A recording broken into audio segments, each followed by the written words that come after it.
They don't pay me to ask questions when there's brain matter on the baseboards. They just pay me to make it disappear. But when I rolled the body over in that cheap motel room, I was staring dead into the eyes of the only guy I actually trusted in this whole rotten city. I had 2 hours to scrub the room clean for the cops who killed him, and about 2 seconds to decide if I was going to let them get away with it. The air in room 114 was thick, heavy with the suffocating heat of a busted AC unit, and the metallic, coppery stink of 50 pints of blood soaking into cheap floral carpet. Ray Vance, Detective First Grade, the only badge in the 12th Precinct who didn't take Lieutenant Harris' fat manila envelopes at the end of every month.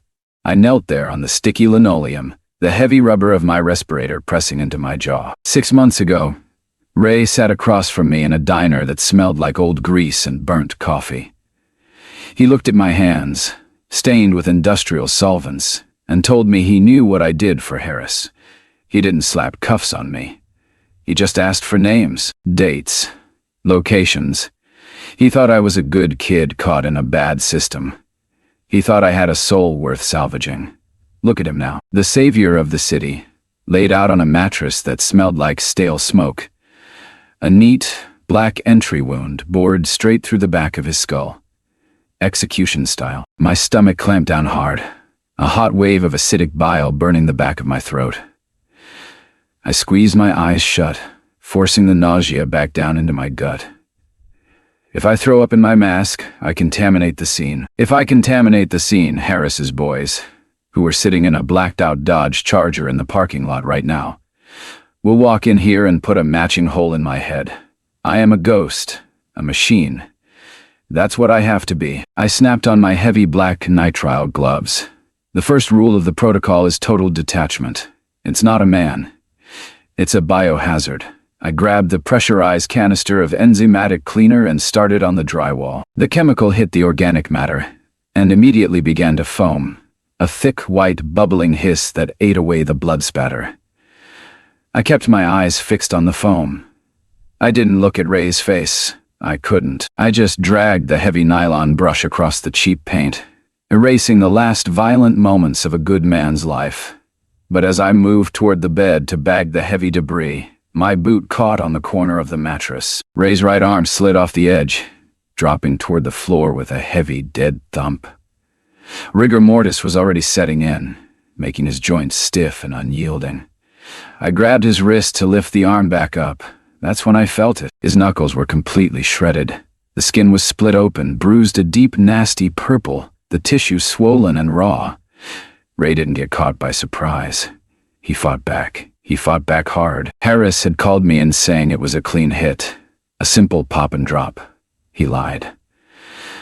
I pulled my halogen work lamp closer, the harsh yellow light glaring over Ray's lifeless hand. I tilted his fingers upward. Packed deep beneath the nail bed of his index and middle fingers was a thick, dark crust. Not just dirt. Flesh. Torn, bloody human tissue. Ray had gouged a massive chunk out of whoever pulled the trigger before he went down. Harris's boys think they sterilized this room. They wiped the doorknobs, collected the brass, and left me to handle the gore. They never checked the victim's hands. My chest tightened, the sound of my own ragged breathing echoing loudly inside the respirator. This was it, the absolute undeniable proof, the DNA of a corrupt cop sitting right in front of me. I reached into my canvas bag and pulled out a sterile glass vial and a surgical scalpel. My hands were shaking so violently I nearly dropped the blade. I took a sharp breath, steadied my wrist against Ray's cold palm, and began meticulously scraping the bloody tissue out from under his nails. The tiny flakes of flesh fell into the glass with a faint, soft sound. I corked the vial tight and shoved it deep inside my sock, pressing it hard against my ankle bone. I just needed to cut his hands off. That was my job. Take the hands and the teeth to prevent ID, dissolve them in the acid drum in my van, and walk away. I reached for my bone saw. Then, the heavy brass doorknob clicked. It didn't rattle, it didn't knock. A key slid into the lock, turning with a slow, deliberate scrape of metal. My blood turned to ice. Harris wasn't supposed to check on me for another hour. I was kneeling over the body, the hands perfectly intact. my scalpel still dripping fresh blood onto the carpet. The door pushed open, the hinges screaming into the dead silence of the room. Survival in this city doesn't mean fighting back. It means making yourself so small, so utterly pathetic, that the monsters don't even register you as prey. The heavy wood of the motel door swung inward, and I instantly dropped my shoulders, sinking into the posture of a beaten dog. I smoothly swept the bloody scalpel under a crumpled towel by my knee and grabbed the heavy surgical bone saw. Detective Miller stepped into the sweltering room. He didn't wear a uniform, just a wrinkled gray suit that stank of stale nicotine and cheap aftershave. Miller was Harris' primary attack dog, a guy with dead, glassy eyes who looked at living people like they were just meat waiting to be processed. He didn't look at Ray's body. He just kicked the door shut behind him and leaned against the peeling wallpaper, lighting a cigarette right over a pool of coagulated blood. "Taking your sweet time tonight, aren't you?" Miller's voice was a low rasp. I kept my head down, my gaze fixed on the floorboards. Riggers setting in hard. Had to manually break the elbows and wrists to position him for the saw. Takes time to do it without splattering. I shifted my weight, and the hard rim of the glass vial dug sharply into my ankle bone, hidden beneath my heavy work socks. It was a searing physical reminder of the ticking bomb attached to my leg. A drop of sweat rolled stinging into my eye under the edge of my respirator. I didn't dare blink. Miller took a slow drag of his cigarette. The cherry burned bright red in the dim room. As he exhaled, the smoke drifted past his face, and the harsh halogen work light illuminated the left side of his neck. My breath caught in my throat. Running from his jawline down to his collarbone was a thick, jagged gouge. The skin was violently torn, the edges raw and weeping a mixture of clear plasma and fresh blood. It looked like an animal had tried to rip his throat out. Ray did that. Ray fought this bastard until the very last second. Miller caught me staring. He reached up, his thick fingers tracing the edge of the wound. He winced, a flash of genuine anger crossing his face. "Dead man had quick hands," Miller muttered, taking a step toward me. His heavy boots crunched over the sticky linoleum. Fucker practically took a chunk of my artery with him. He stood right over me now. I could smell the copper of his blood mixing with the cheap tobacco.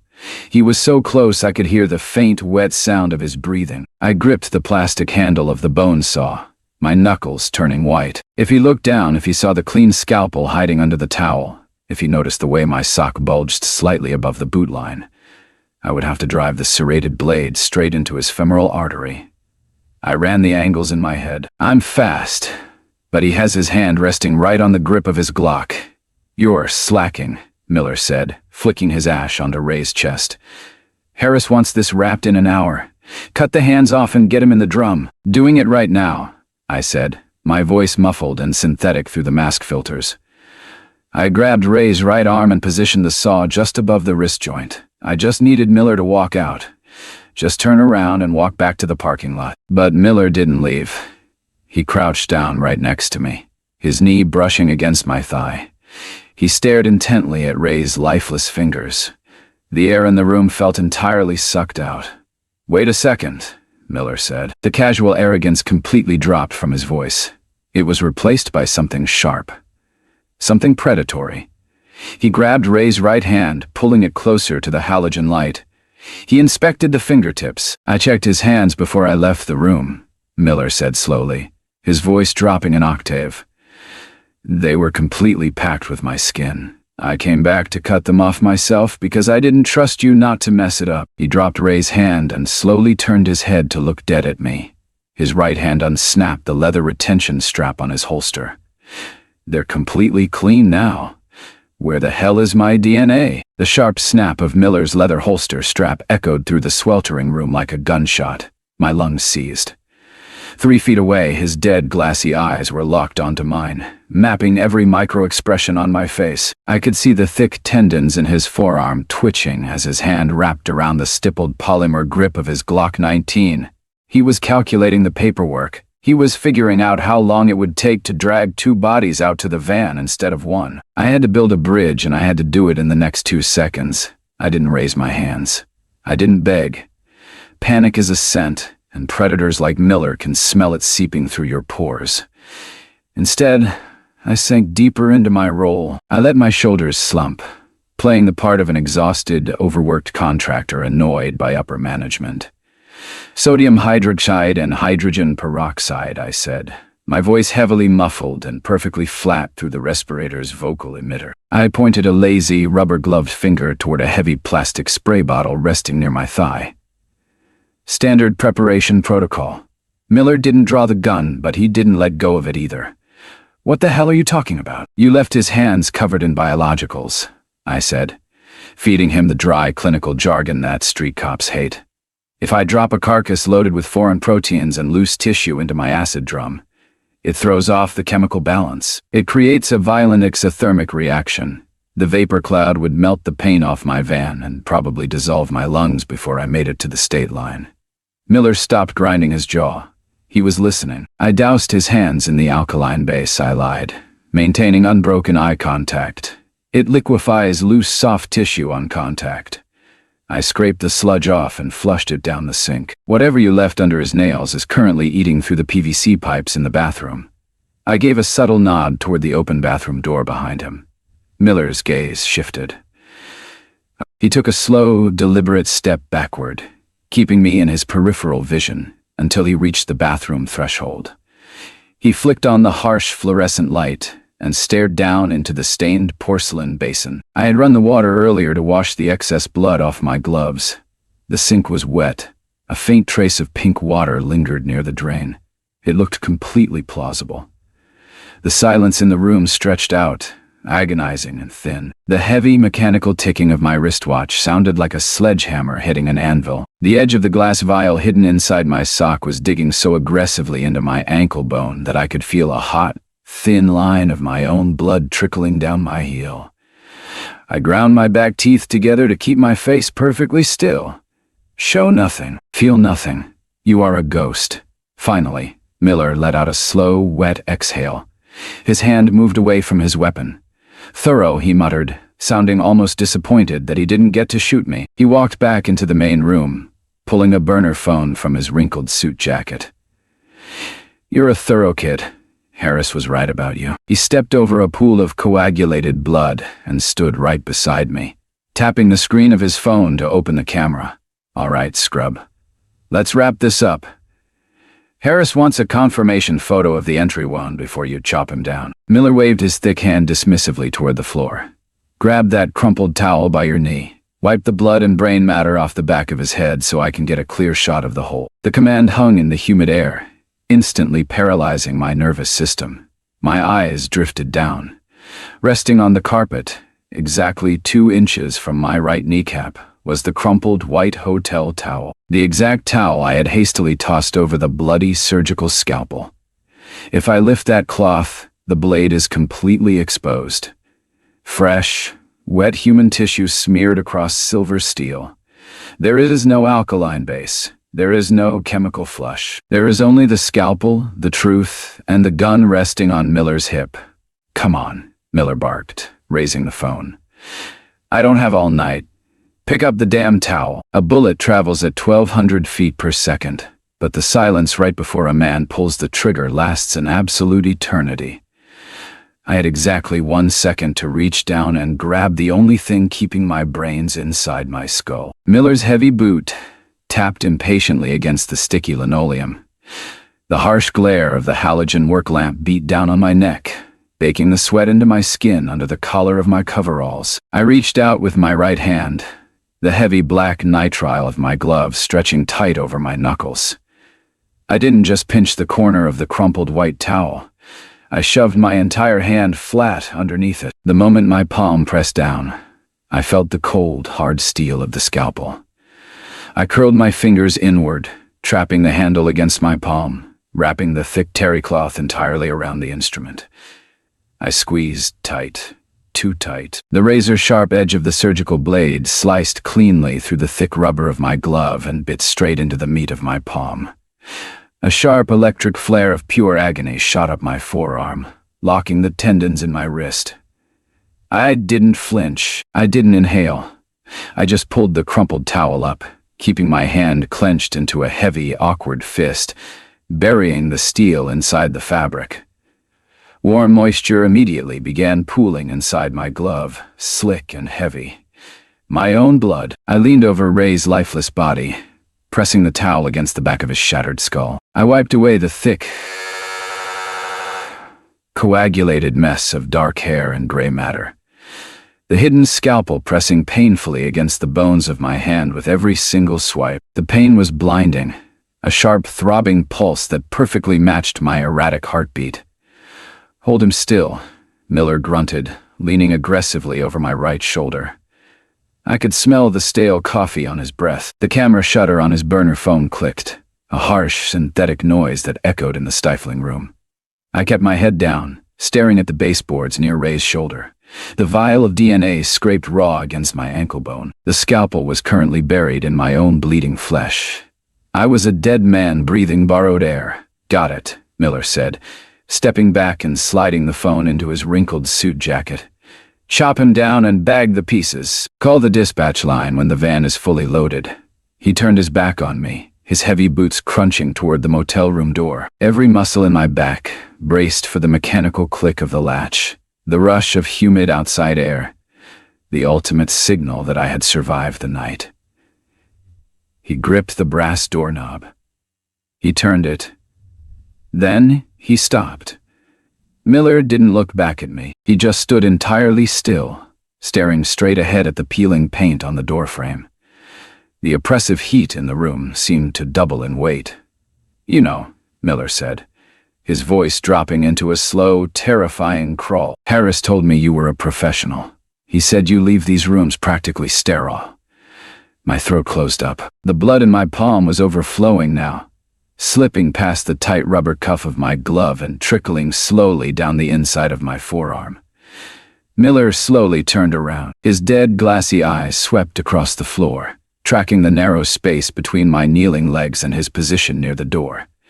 He looked down at his right foot. "So why?" he whispered, his hand drifting casually back toward the exposed grip of his Glock.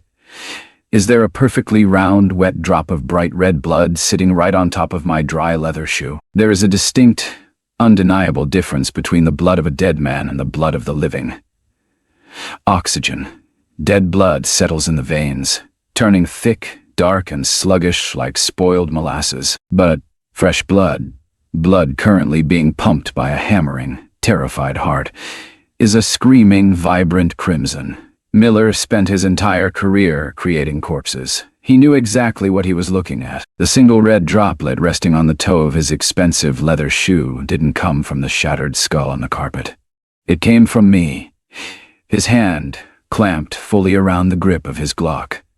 The heavy plastic scraped against his holster. "Radius bone," I choked out, my voice artificially loud and metallic through the respirator. Miller froze, his thumb resting heavily on the gun's slide. "What?" "I told you rigor was setting in," I said, forcing my breathing to slow down, mimicking the irritation of a professional whose workflow was being questioned. I kept my chin tucked, staring at his shoes. I had to manually snap the wrist joint to position him for the saw. The radius bone splintered. A sharp piece of the fracture pushed through his skin and punctured my glove while I was wiping his head. Miller didn't let go of his weapon. His dead eyes slowly dragged from his shoe, up my coveralls, and locked onto my right arm. The thick black nitrile glove was visibly glistening now, entirely slick with warm moisture. The blood was pooling heavily at the fingertips, dripping a steady, rhythmic tap onto the sticky linoleum. "Take the glove off," Miller demanded. His voice was a flat, emotionless rasp. My stomach plummeted, a cold block of concrete dropping into my pelvis. A jagged shard of human bone tears through tissue, leaving a mangled, uneven wound. A surgical scalpel leaves a razor-thin, flawless line. If Miller looked at my bare hand, he would immediately recognize the signature of a steel blade. "It's a biohazard risk," I muttered, taking a half-step back. "I need to flush it with saline first. Take the damn glove off now, or I'll take your whole arm off at the shoulder." He finally drew the gun, holding it low against his hip. The black muzzle pointed directly at my center mass. I had no choice. I slowly reached over with my left hand and took the crumpled white towel from my right, gripping it tightly. I had to squeeze the fabric hard enough to keep the hidden scalpel from slipping out and clattering onto the floorboards, but gently enough that the blade wouldn't slice through my left palm, too. With the towel secured in my left fist, I reached back over to my bleeding right hand. I pinched the thick rubber cuff of the glove. I needed a jagged wound. As I pulled the tight rubber downward, peeling it inside out over my slick, bloody fingers, I slipped my left thumbnail directly into the open surgical slice on my right palm. The raw, exposed muscle was burning like hot acid.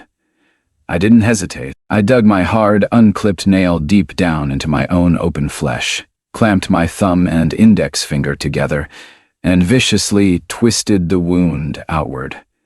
A blinding, white-hot flash of agony detonated behind my eyes. The tearing sound of my own skin ripping apart was deafening in my own ears.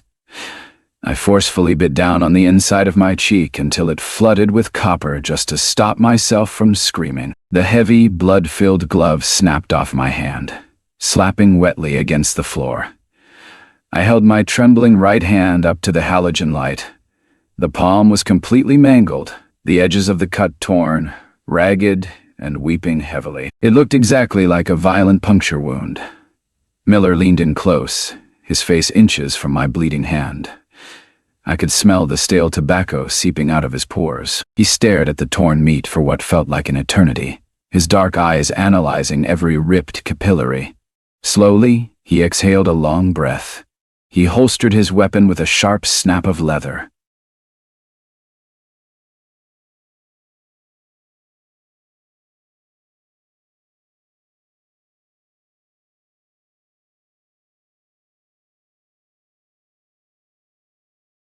Wrap it in duct tape and finish the job.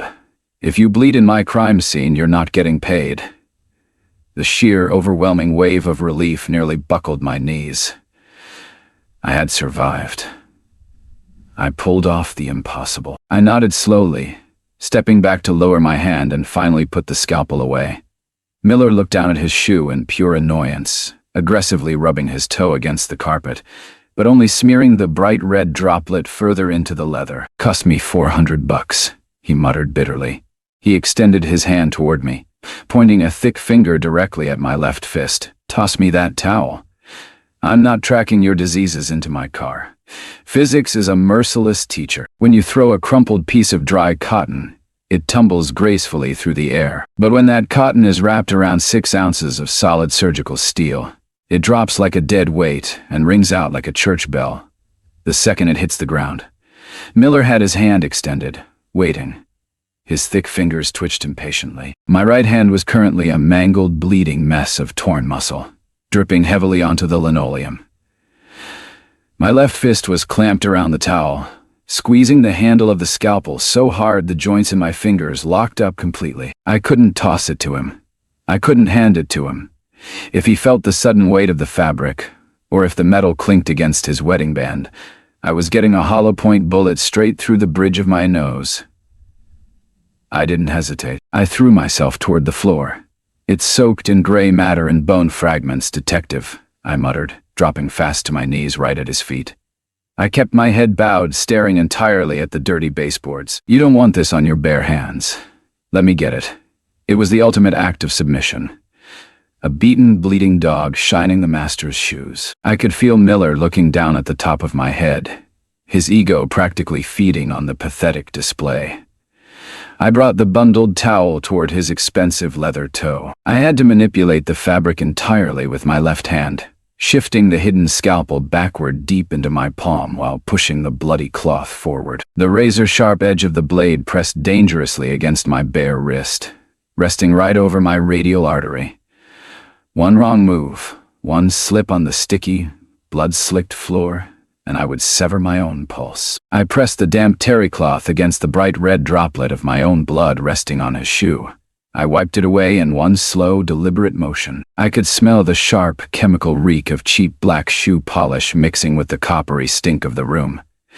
The steel blade inside the towel hovered a fraction of an inch from the leather.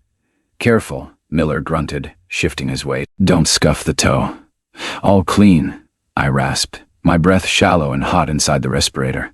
I pulled my hand back and slowly stood up, cradling the towel tightly against my chest. My right hand throbbed violently, a sickening heavy pulse of pure agony that made black spots dance in the corners of my vision. Miller looked down at his perfectly clean shoe, then back up at my face. The glassy deadness in his eyes shifted into something resembling a smirk. He liked seeing me bleed. He liked seeing me crawl. "Make sure you dissolve the jaw completely," Miller said, turning around and resting his thick hand on the brass doorknob. "Harris doesn't want any dental records surviving the acid bath. We need this wrapped up tight." "Standard protocol," I replied mechanically. No trace left behind. Miller pushed the door open. The thick, humid night air poured into the sweltering motel room, bringing the distant, muffled sounds of highway traffic. He stepped halfway over the threshold, his heavy boots crunching onto the exterior concrete walkway.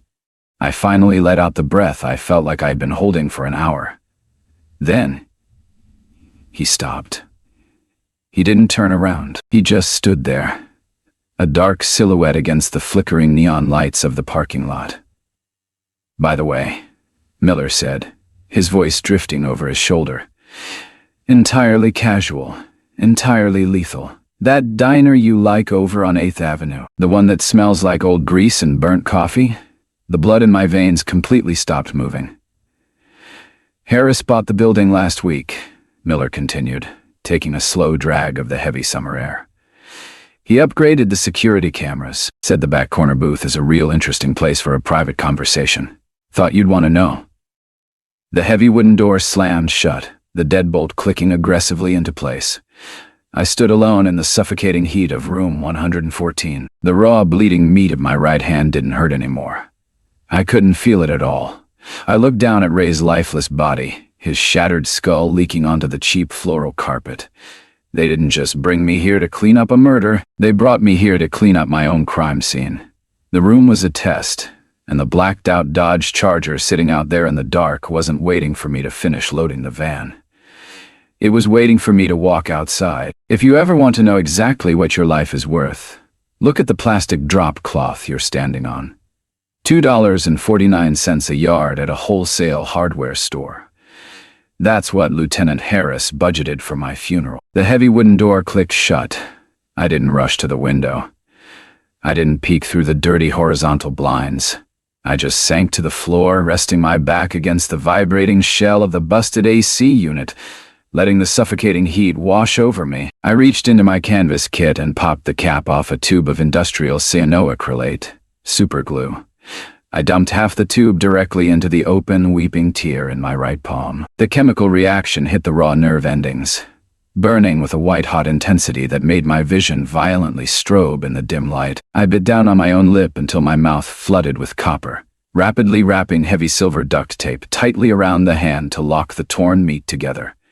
Pain is a fantastic compass. It cuts through the panic and reminds you that you aren't a ghost yet. I pushed myself up. I had maybe 40 minutes before Miller got bored in that Charger, walked back in here and put a hollow point bullet through my ear. I needed an exit, and I needed it now. First, I needed a shield. I picked up the heavy surgical bone saw, plugged the thick orange cord into the wall, and wrapped a heavy plastic zip tie around the trigger mechanism, pulling it tight. The motor roared to life. I wedged the vibrating, screaming blade firmly against the thick wooden leg of the motel nightstand.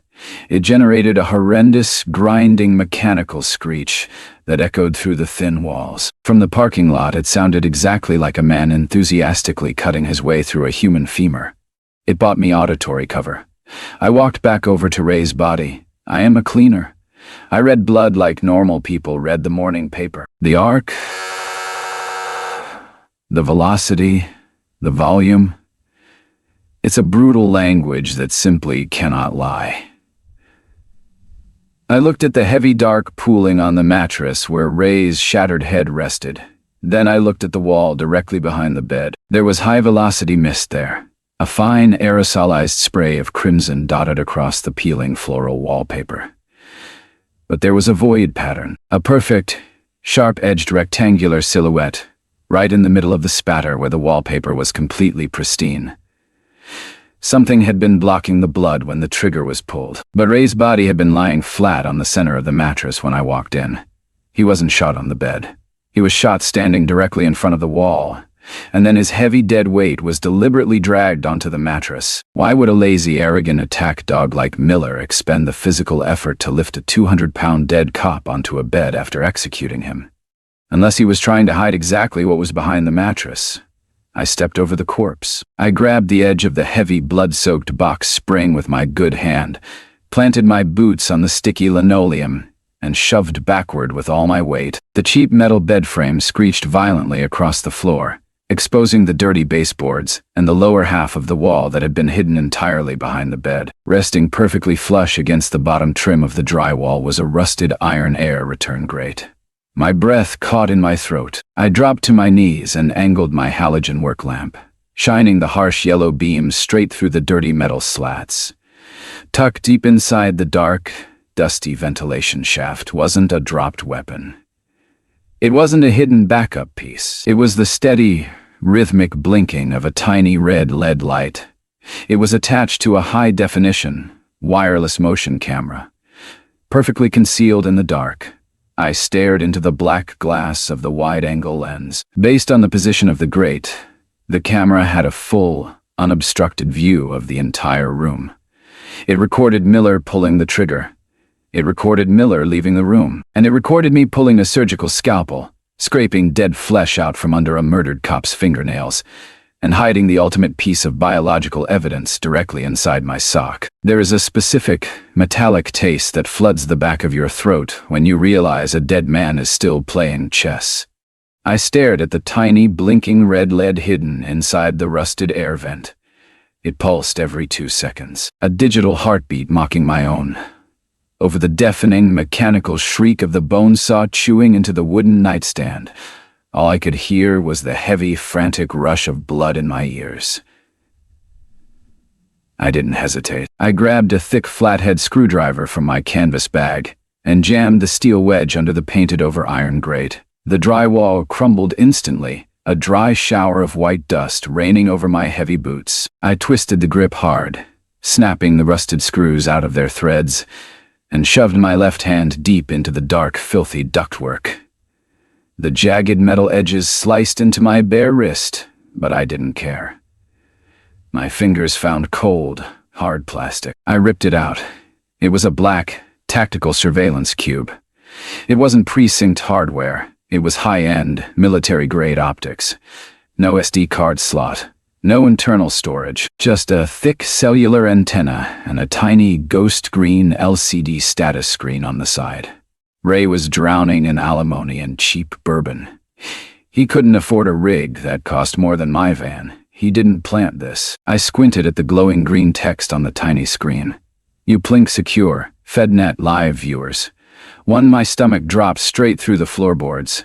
Someone was on the other side of that lens, right now, sitting in a dark room, watching an encrypted feed. They watched Miller put a bullet in Ray's skull. They watched me scrape the dead cop's fingernails.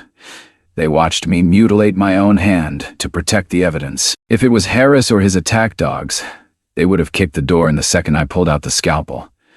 They wouldn't sit back and let a cleaner intentionally sabotage a sanctioned hit. So who the hell was holding the popcorn? I kept the lens pointed directly down at the sticky linoleum, desperately trying to calculate the angles. The camera had been positioned perfectly to capture the bed, the door, and the window. It was a trap. Not for me, for Miller. I just walked right into the crossfire. A blind contractor, caught in a war I didn't know was happening. Then, deep inside the chest pocket of my coveralls, my encrypted burner phone violently vibrated, a single heavy buzz that rattled hard against my ribcage. Nobody has this number except Harris. And Harris only calls. He never texts. I pulled the phone out. The backlight glared aggressively in the dim room, illuminating the fresh blood smeared across my duct-taped right hand. It was a text message from an unlisted alphanumeric sender. Don't turn off the saw. I stopped breathing. The sender was watching the live feed. They knew the screaming power tool was a decoy. A second message popped up, the white text harsh against the black screen. Check under the mattress. I slowly lowered the phone. The bone saw continued its deafening, grinding scream against the nightstand, filling the sweltering room with the smell of burning wood. I turned toward the bed. The cheap, blood-soaked mattress was slightly misaligned from when I shoved the frame. I gripped the heavy fabric with my good hand, dug my boots into the floor, and ripped the mattress completely off the box spring, throwing it against the far wall. Tucked perfectly into the hollow cavity of the wooden bed frame was a heavy, olive-drab canvas duffel bag. I didn't want to open it. Every instinct in my body screamed at me to run, to smash through the motel window and take my chances with Miller in the parking lot. But the invisible strings had already been pulled. I reached out and unzipped the heavy brass teeth. It wasn't cash. It wasn't files. It was 8 bricks of C4 plastic explosive, wired meticulously to a digital detonation timer. The thick red and yellow wires snaked around a centralized blasting cap, looking like the exposed veins of a mechanical heart. I stared at the LCD display on the timer. It wasn't counting down. It was completely frozen at 3:03 minutes. My phone vibrated a third time in my palm. They think you are erasing a crime scene.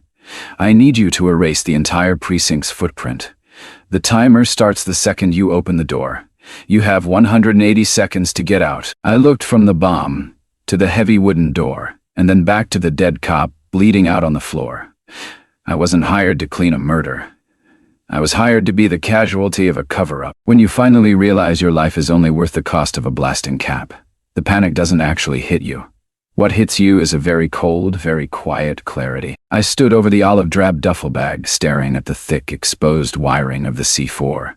3 minutes, 180 seconds to get out of a blast radius that was about to vaporize room 114, Ray's lifeless body, the surveillance camera, and every single trace of biological evidence left inside. The watcher wanted a clean slate. I was just the delivery boy. My duct-taped right hand throbbed, a dull, sickening baseline of agony underneath the superglue.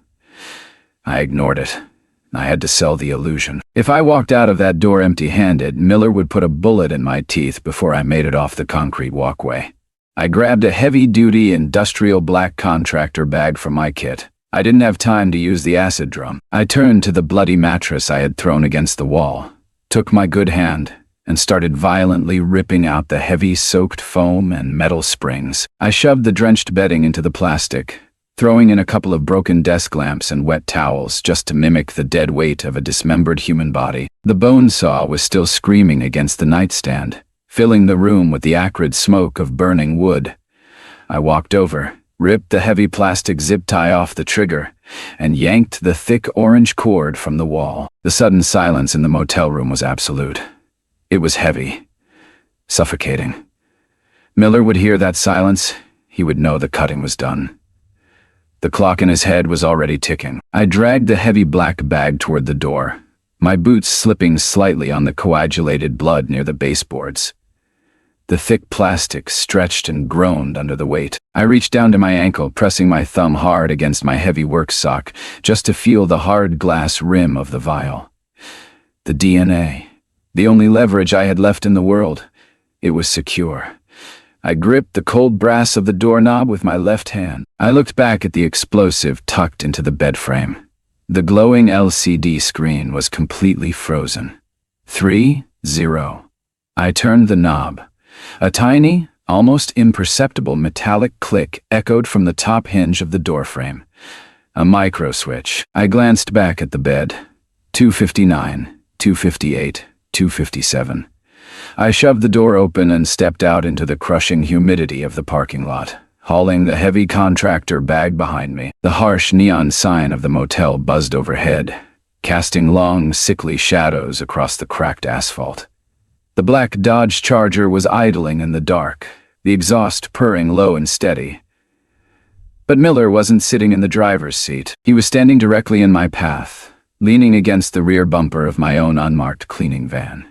The cherry of his cigarette burned bright red in the dark. His wrinkled jacket was pushed back, his right hand resting completely flush on the stippled polymer grip of his Glock.